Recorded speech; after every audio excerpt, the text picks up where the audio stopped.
Hello guys 21/2/22। তো তোমরা সবাই চলে এসছো, আমিও চলে এসেছি দার্জিলিং ডুয়ার্স বস। এখানে একটা নদীতে খরস্রোতা নদীতে বরফগুলা জল ডাইরেক্ট কাঞ্চনজঙ্ঘা থেকে আসছে এই জলটা।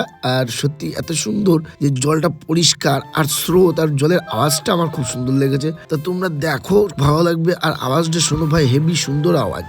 দেখতে পাচ্ছ কতটা স্রোত, দেখো এখানে